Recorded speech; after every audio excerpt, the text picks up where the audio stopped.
Guys, captain America గురించి అయితే ఒక ఫన్నీ థియరీ అయితే వచ్చింది. మేబీ కెప్టెన్ అమెరికా కొడుకు శామ్ విల్సన్ అని మీకు తెలుసా?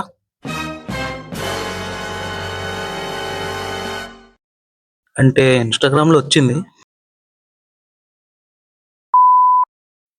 ఐరన్ మ్యాన్ డాక్టర్ డూమ్ అని ఒక క్రేజీ థియరీ అయితే వచ్చింది. ఏ సోది లేకుండా మ్యాటర్‌లోకి అయితే వెళ్ళిపోదాం. ఐరన్ మ్యాన్ కి సంబంధించిన 2 కామిక్స్ అయితే ఉన్నాయి. ఆ కామిక్స్ ప్రకారం చూస్తే అసలు Tony Stark Howard Stark biological సన్నే కాదు. వెయిట్ ఆవేశపడకండి. ఒక్కసారి మనం అవెంజర్స్ ఎండ్ గేమ్ ని రివైండ్ చేసి చూద్దాం.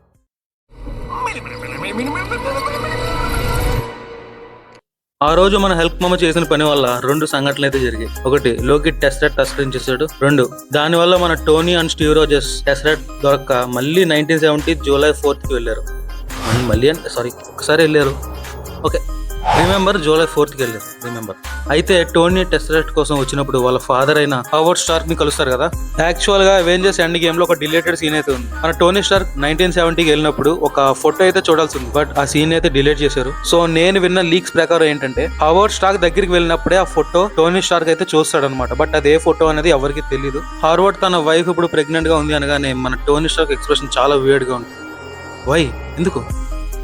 ఎందుకంటే జనరల్ గా మన ఎంసీయూ టైమ్ లైన్ లో టోనీ స్టార్క్ బర్త్డే May 29, 1970లో, బట్ వీళ్ళు వెళ్ళింది జూలై 4కి. సో మనం ఇప్పుడు కామిక్స్ ప్రకారంగా స్టోరీ చూద్దాం. కామిక్స్ లో హోవర్డ్ స్టార్క్ షీల్డ్ ఏజెంట్స్ లో ఒక మెంబర్. అంటే మెయిన్ ఎంసీలో కూడా ఒకసారి ద గ్రే అనే ఏజెంట్స్ కేటగిరీ రికార్డర్ 459 అనే రోబోట్ ని హంటింగ్ చేస్తున్నారు. ఎందుకంటే ఆ రోబోట్ దగ్గర నెంబర్ ఆఫ్ ఇన్ఫర్మేషన్ అయితే ఉంది. అందులో వాళ్ళకి సంబంధించిన కొంత ఇన్ఫర్మేషన్ కూడా ఉంది. దీన్ని మంచి ఆపర్చునిటీగా భావించి మన Howard Stark and SHIELD agents ఆ రోబోట్ ని సేవ్ చేశారు. ఆ రోబోట్ కున్న నాలెడ్జ్ హోవర్డ్ స్టార్క్ చాలా ఇంటెలిజెంట్ అని గుర్తించింది. తనకు ఒక డీల్ అయితే ఆఫర్ చేసింది. ఎవరు? Recorder 451 Howard Stark. నువ్వు నన్ను సేవ్ చేసావు కాబట్టి నేను ఒక హెల్ప్ చేస్తాను. నీ వైఫ్ ప్రెగ్నెంట్గా ఉంది, బట్ నీ వైఫ్ కున్న రేర్ డిసీజ్ వల్ల సన్ అండ్ వైఫ్ ఇద్దరు చనిపోయే ప్రమాదం ఉంది. అసలు దీన్ని హ్యూమన్స్లో ఏ డాక్టర్ కూడా క్యూర్ చేయలేదు. బట్ నా దగ్గర ఉన్న ఏలియన్ టెక్నాలజీతో, నా సుపీరియర్ ఇంటెలిజెన్స్తో నీ వైఫ్ని అండ్ నీకు పుట్టబోయే బేబీని సేవ్ చేస్తాం. అండ్ పుట్టబోయే బేబీ చాలా హెల్తీగా అండ్ మోస్ట్ ఇంటెలిజెన్స్గా పుడతాడు. దీనికి హోవర్డ్ స్టార్క్ ఒప్పుకుంటాడు. రికార్డర్ 451 కున్న మెయిన్ గోల్ ఏంటంటే యూనివర్స్ బయట ఉన్న సెలెస్టియల్ని చంపి అవును, ఎందుకు చంపాలనుకుంటుంది? కొంతమంది విలన్స్ అంతే. ఓకే, ఎనీవే, జస్ట్ ఆ సెలెస్టియల్ ని చంపాలంతే. దీనికి తను ఒక గాడ్ కిల్లర్ వెపన్ సీరమ్ ని ఇంజెక్ట్ చేయాలి. ఇది నార్మల్ హ్యూమన్స్ కి ఇంజెక్ట్ చేస్తే మేబీ వర్క్ అవుతుంది, హ్యూమన్స్ చచ్చిపోతారు. సో దీన్ని హ్యూమన్ ఫ్యూటర్ స్టేజ్ లో ఉన్నప్పుడే ఇంజెక్ట్ చేయాలి. మీ అందరికి బయాలజీ తెలుసు కదా. ఓకే, ఈ ఇంజెక్ట్ ప్రాసెస్ ని హోవర్డ్ స్టార్క్ అయితే అబ్జర్వ్ చేశాడు. హోవర్డ్ స్టార్క్ దీన్ని క్యూర్ చేయడం కోసం ఒక బయో కోక్టైల్ అనే సీరం ని బిల్డ్ చేశాడు. తన వైఫ్ కి బయో కోక్టైల్ ఇంజెక్షన్ అయితే ఇంజెక్ట్ చేస్తాడు. సో దీని వల్ల ఏంటంటే రికార్డర్ 459 ఎక్కించిన వైరస్ ఏదైతే ఉందో అది ఇన్ఫెక్ట్ అవ్వకుండా ఉంటుంది. బట్ దీని వల్ల కొన్ని మంత్స్ తర్వాత బేబీ ప్యారలైజ్డ్ గా పుడతాడు. సో హోవర్డ్ స్టార్క్ బేబీని ఆర్ఫనేజ్ లో చేరుస్తాడు.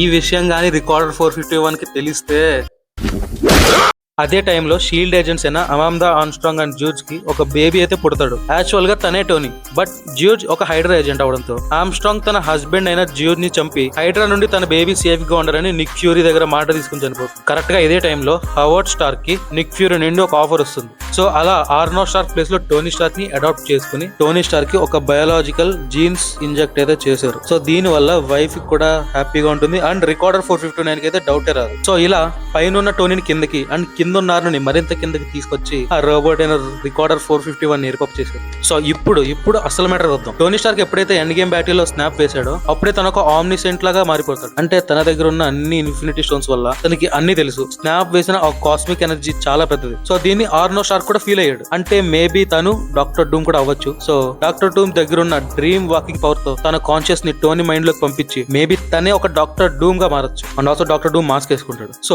అవెంజర్స్ ఎండ్ గేమ్ లో టోనీ స్టార్క్ కి ఇన్ఫినిటీ స్టోన్స్ వల్ల అయిన డ్యామేజ్ ని కవర్ చేసుకోవడానికి టోనీ స్టార్క్ మాస్క్ అయితే వేసుకుంటాడు. ఆర్నో స్టార్క్ ఉన్న కాన్షియస్ టోనీ స్టార్క్ మైండ్ లోకి వచ్చి అలా తను డాక్టర్ డూమ్ అవుతాడు. సో అంతే గైస్ ఈరోజు.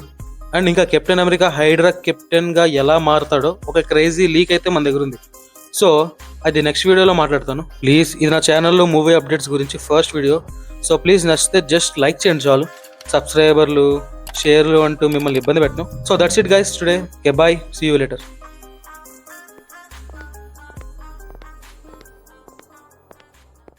అయినా రికార్డర్ 459 అంత ఇంటెలిజెన్స్ అయితే టోనీకి అండ్ ఆర్నోకి కూడా తేడా తెలీదా? ఏం రోబోట్ రా బాబు.